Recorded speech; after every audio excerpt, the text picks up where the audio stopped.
Ultimate পনির।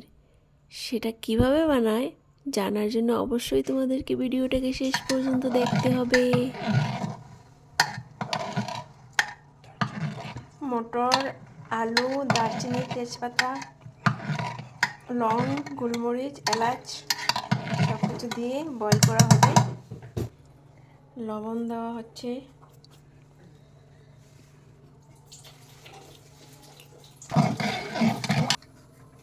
আদা, কাঁচা লঙ্কা, আদা, টমেটো এগুলো এখন কুড়ানো হবে।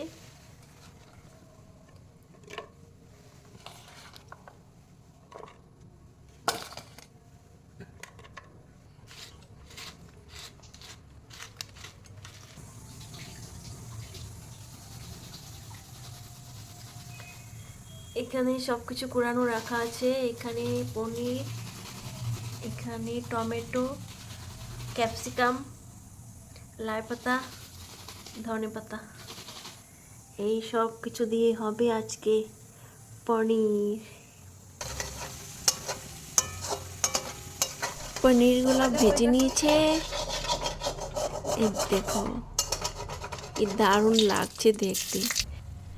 তারপর ফোড়নে দিয়েছি শুকনো লঙ্কা, গোটা গরম মশলা আর 5 ফোড়ন। তারপর সেখানে দিয়ে দিয়েছি সেই কুড়ানো লঙ্কা আর টমেটো পেস্টটা।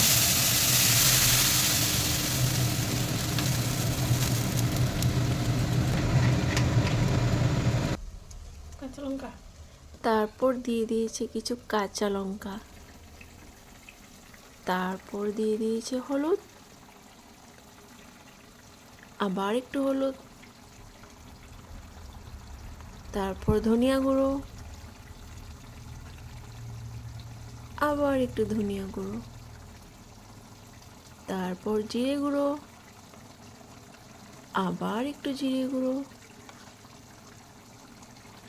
আধা চামচ করে 2বার দিয়েছি, 1 চামচ হবে আর কি।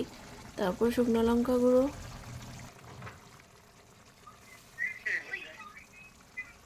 ও বাবা পাপা, তারপর দিয়ে দিয়েছিল গরম মশলা যেটা আমি ঘরে বানিয়েছিলাম।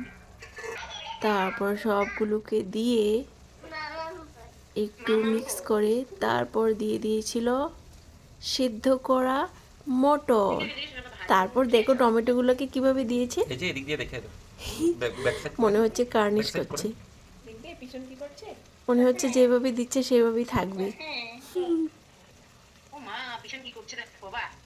আর মনে হয় এগুলোকে নাড়াচাড়া করবে না। এই যে উপরের ভিতরেরটা দেখে নাও, দেখো তারপর দিয়ে দিয়েছিল ওর স্পেশাল ফেভারিট লাই পাতা। এদিকে রান্নাও হচ্ছে, আবার ভিডিও কলে কথাও হচ্ছে পাপার সাথে বৌদির সাথে, সেটার সাউন্ডই তোমরা শুনতে পাচ্ছ। এই দেখো তারপর সবগুলোকে নাড়াচাড়া করছে। তাহলে এত সুন্দর করে দেওয়ার কোনো মানে হয়? কি আর বলবো, আর এভাবে দিতেই ভালো লাগে, আর কি বলবো। তারপর সবার শেষে দিয়ে দিয়েছিল লবণ। তারপর সবগুলোকে নাড়িয়ে একটু জল দিয়ে তারপর সেগুলিকে আবার একটু কষিয়েছিল। তারপরে আবার একটু জল দিয়ে যখন উতলানো শুরু হলো তখন সেখানে দিয়ে দিয়েছিল ভাজা পনিরগুলো।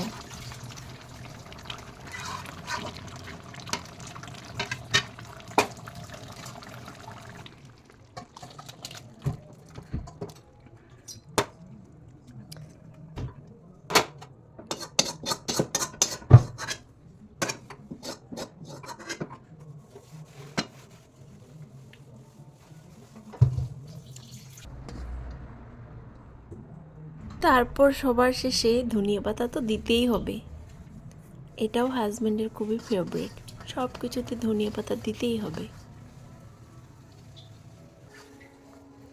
দেখো কি সুন্দর লাগছে দেখতে, দারুণ লাগছে না? খেতেও দারুণ হবে মনে হচ্ছে। হয়ে গেল আমাদের ultimate paneer. Thanks for watching.